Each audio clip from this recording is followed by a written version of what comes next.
ต้องขมิ้นเลยนะเอาจริงครับลูกไก่ซ้ายยิงมาแล้วโอ้ยแข้งขวาเข้า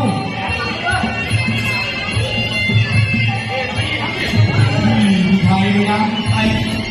ก่อนนี่ทำแล้วโอ้ยแข้งขวาหนักเลย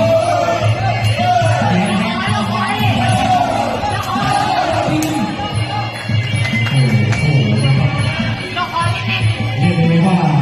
ทางบุญชัยนี่เป็นนักมวยหุ่นม้าเทพเลยนะ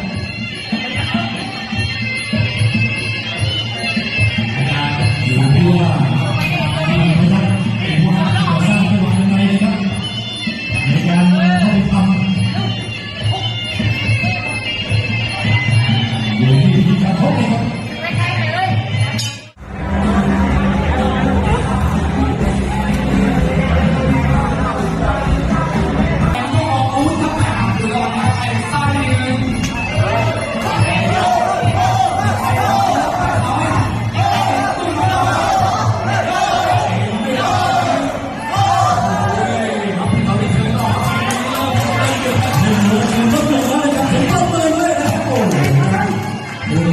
คนไทยเข่าเลยนะ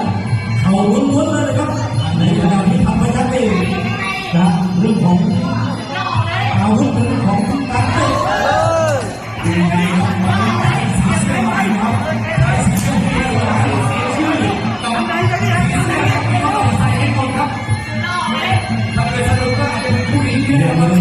โอ้โหสุดยอดเลยดูมีหน้ามีโดนนะเสียให้เราตุ๊กตับเลยครับโอ้ตรงนี้นะเอาเลยยังทำต่อไปเลยครับมวยพวกนี้มีรางวัลเดือดร้อนใจนะแม่ยิ่งโชคดียิ่งใหญ่ยิ่งใหญ่โอ้ว้าวนี่บุญชัยนี่ทำพยัคฆ์ซ้ายทำพยัคฆ์เตะลูกดีไม่ต้องวางโอ้นะครับ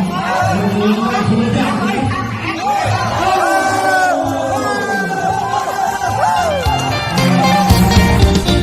โด